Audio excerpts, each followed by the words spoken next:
naman sa may nawang pagpapala at kapayapaan ng ating Panginoong Kristo. Okay, John 16 verse 21, sinabi ng Panginoon na kapag nagdaramdam na ang isang babaeng manganganak, siya nahahapi sapagkat dumating ng oras ng kanyang paghihirap. Okay, ito ay pahayag ng Panginoon sa kanyang mga alagad tungkol sa hirap na kanyang daranasin sa cross. Sinabi ng Panginoon na ang babaeng manganganak ay nahahapi sapagkat dumating ng oras ng kanyang paghihirap. Ngunit pagkapanganak, hindi na niya naalala ang kanyang hirap. Siya nagagalak sapagkat ipinanganak na ang isang sanggol sa sanlibutan. Kaya sinabi ng Panginoon na gayon din naman malulungkot kayo, ngunit muli ako magpapakita sa inyo at mag-umapaw sa puso ninyo ang kagalakang di maaagaw ni numan. So sinasabi ng Panginoon na malulungkot sila dahil sa hirap na daranasin ng Panginoon.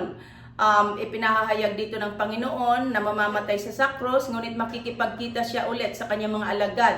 Meaning, mabubuhay siyang muli at mag-uumapaw sa puso nila ang kagalakan. Okay, sa muling pagbabalik ng Panginoon, mararanasan din ng mga nananalig ang kagalakang ito. Mag-uumapaw sa puso nating mga naghihintay sa Panginoon ang kagalakang di maaagaw ni numan. Kapag napakita na sa atin ng Panginoon.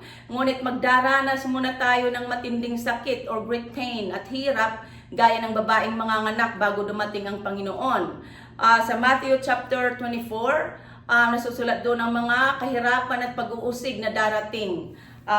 Sinasabi doon na makaririnig kayo ng alingaw-ngaw ng labanan at mga balita tungkol sa mga digmaan. Magkakagutom at lilindol sa iba't ibang dako. Sinabi ng Panginoon na hindi pa ito ang katapusan, kundi ito'y umpisa pa lamang ng mga paghihirap tulad ng babaeng manganganak. Una, magdaranas muna ang babaeng manganganak ng contraction. Kaunting contraction sa umpisa, ngunit ang contraction na iyan ay patindi ng patindi hanggang lumabas ang bata. So, ganun din naman, magdaranas tayo ng matinding hirap, ay matinding sakit or great pain at hirap bago dumating ang Panginoon. Sinabi ng Panginoon na sa mga huling araw, lalaganap ang kasamaan at manlalamig ang pag-ibig ng marami. Sa Lucas 21 verse 25, sinabi ng Panginoon na ang mga tao ay hihimatayin sa takot dahil sa pag-iisip sa mga sakunang darating sa sanlibutan. So, kailangan ay nagbagong buhay na tayo kay Kristo. Kailangan ay isinuko na natin ang ating buhay sa Panginoon upang tayo maligtas. At ang pinakamatinding mangyayari sa mga huling araw ay ang paglitaw ng kalapastangan ng walang pangalawa na sinabi ng Panginoong Hesus. Ito ay ang Antikristo. Sa gitna ng mga kahirapan, lilitaw ang kalapastangan ng walang pangalawa. Ito yung Antikristo. Sinabi ng Panginoon na makikita ninyong nagaganap sa banal na lugar ang kalapastangan ng walang pangalawa. So itong kalapastangan ng walang pangalawa, ito ang tinutukoy ni Propeta Daniel sa Daniel chapter 11 at ito rin ang tinutukoy ni St. Paul sa 2 Thessalonians chapter 2. Ang kalapastangan ng walang pangalawa, ito ang suwail, the man of lawlessness. Ito ang Antikristo. Sinabi ni St. Paul na ang araw ng Panginoon, ang judgment day or ang muling pagbabalik ng Panginoon ay hindi darating hanggat hindi nagaganap ang huling paghihimagsik laban sa Diyos at ang paglitaw ng suwail ang itinalaga sa walang katapusang kaparusahan. Kakalabanin niya ang lahat ng sinasamba ng lahat ng tao at ipinalalagay na banal. Itataas niya ang kanyang sarili, papasok sa templo ng Diyos at uupuroon at ipahahayag na siya ay Diyos. So, paglitaw ng Antikristo, pahihintulutan siyang maghambog, lumait sa Diyos at maghari ng 42 months. 42 months is equal to 3.5 years. So, ganon katagal ang paghahari niya, 3.5 years. Ganong katagal ang hirap na daranasin ng mga tao. So ito ang pagsubok, sinasabi sa Biblia, ang pinakamatinding pagsubok na daranasin ng sanlibutan, ng mga tao sa sanlibutan.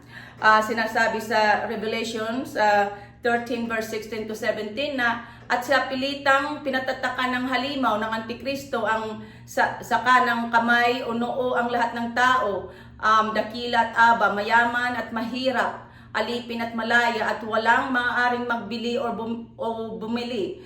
Meaning, walang maaaring mag-business or walang maaaring bumili maliban sa may tatak ng pangalan ng halimaw o bilang nakatumbas nyon. So mga kaibigan, I think nalalapit na ito. Kaya magsisi tayo, talikdan ng kasalanan at manalig sa Panginoong Hesus upang tayo patawarin. Kailangan matanggap na natin ang ating kapatawaran bago mangyari ito upang tayo maligtas. At mag-aral tayo ng salita ng Diyos habang may panahon pa tayo, okay?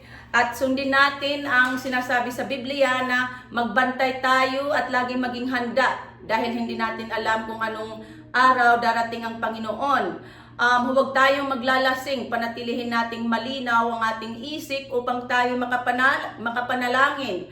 Magpakatatag tayo sa ating pananalig at matyaga nating sundin ang utos ng Panginoon sa kabila ng mga pagkahirapang ito. Maging tapat tayo sa pagsunod sa utos ng Panginoon upang tayo maligtas. Ito lamang ang tanging paraan, walang iba. Sinabi ng Panginoon sa Revelations 3 verse 10 na sapagkat tinupad mo ang utos ko na matyaga, iingatan naman kita pagdating ng panahon ng pagsubok sa lahat ng tao sa buong daigdig. So, magdaranas tayo ng matinding sakit or great pain at hirap bago dumating ang Panginoon. Ngunit ito'y magiging kagalakan. Gaya ng babaeng manganganak, siya ay nagdaranas ng matinding sakit at hirap.